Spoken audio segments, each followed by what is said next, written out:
Student, in the yesterday class, we were reading about factor affecting capital structures. These are the main one factor. This is the second factor.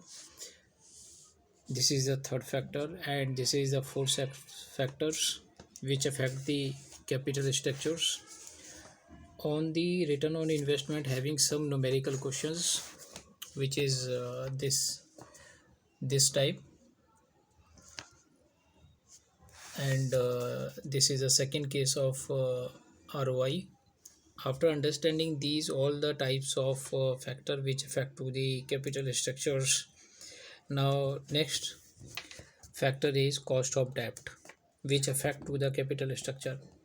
Cost of debt from different source is significant factor in determining capital structure.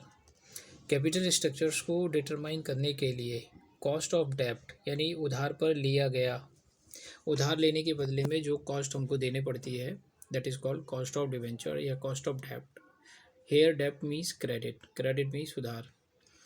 तो जब cost of डेप्ट एक factor होता है जो capital structures को effect करता है.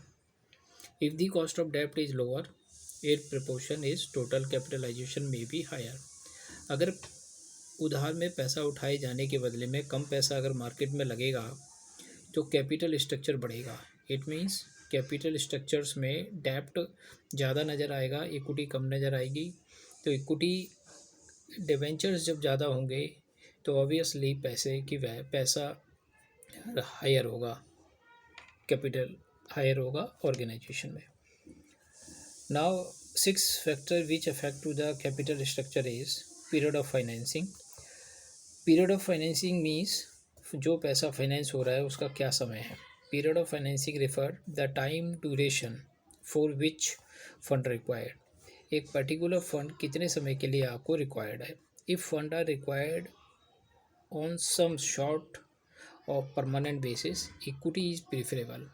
अगर आपको किसी बिजनेसमैन को शॉर्ट ऑफ परमानेंट फंड चाहिए तो इक्विटी उसके लिए is a better.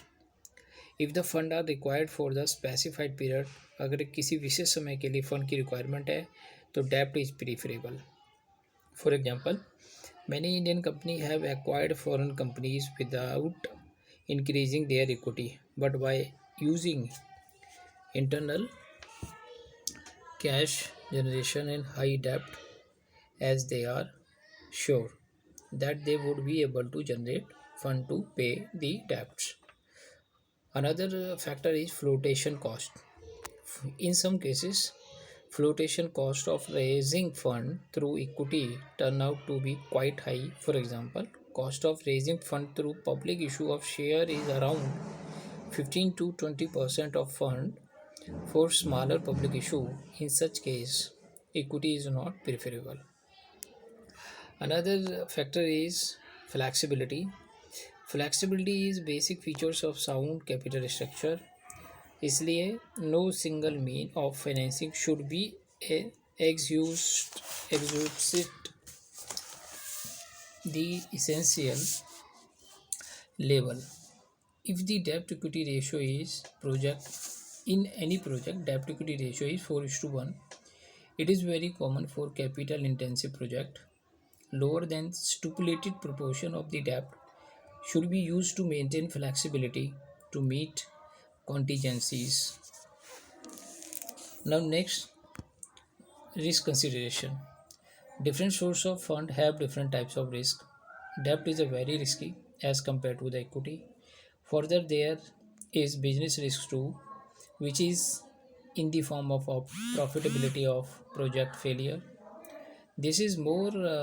This is more if the project is entirely a new concept. Because of this reason, borrowed fund become even more risky.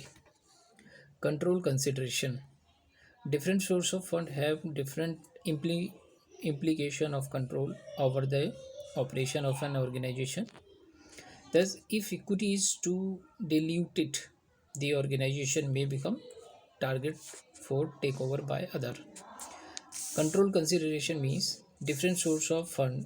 अगर हम बाज़ार में से विभिन्न प्रकार के सोर्स को उठाते हैं तो उनका उनके ऊपर कंट्रोल का ऑपरेशन, किसी संस्था के ऑपरेशन के ऊपर उस प्रकार के फंड का भी कंट्रोल होता है।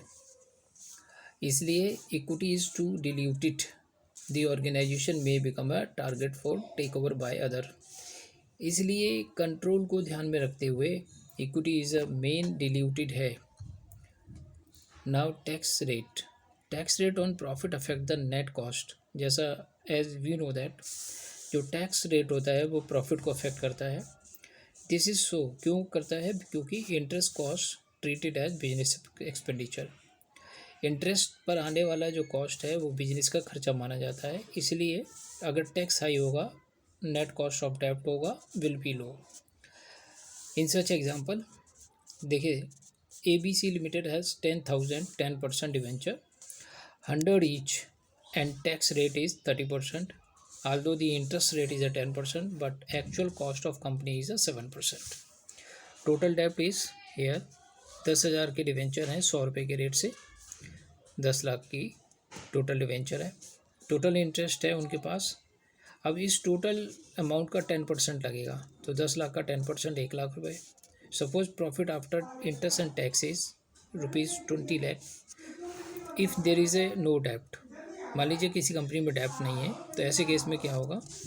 PBIT ₹20 lakh, net minus interest on डेप्ट nil, profit after tax PBT, दो में से कोई टैक्स इंटरेस्ट नहीं दिया तो 20 लाख का 20 लाख यहाँ PBT हो जाएगा। PBIT profit before interest tax, इसमें इंटरेस्ट नील है तो PBT आपका 20 लाख है।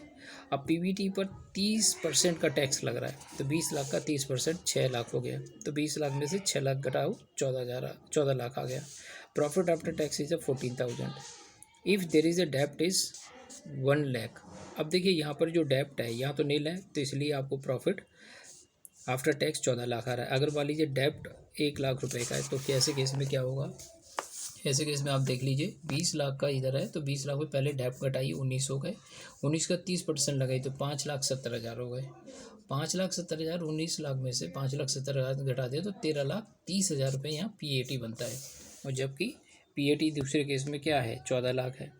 अगर इंटरेस्ट ऑन डिवेंचर होगा तो PAT भी ज़्यादा होगा। अगर यहाँ कम है, यानी किसी कंपनी ने इंटरेस्ट ऑन डेप्ट लिया ही नहीं है, दिया ही नहीं है, तो उसका PAT ज़्यादा होगा। यहाँ पर आप क्या देख रहे हैं? It can be seen that tax without dept is ₹6 lakh, but tax with the dept is ₹5,70,000। So tax 30% is save by the using dept. Hence net cost of dept interest paid minus tax saved. 1 lakh में से ये गए तो 70,000 हो गए। 70,000 is 7% of ₹10 lakh. So net cost of debt is 7%. Net cost is debt can also be calculated by using the following formula. Net cost of debt is equal to interest rate 1 minus tax rate. Interest rate is a 10%, 1, और tax rate is 30%। 30% को 0.3 भी लिखते हैं। तो यहाँ आप क्या देखेंगे? 10% इंटू 0.7, तो दैट इज़ 7%। तो इस तरह से हमने यहाँ पर 11 तरह के फैक्टर्स को समझा है जो कैपिटल स्ट्रक्चर्स को अफेक्ट करते हैं।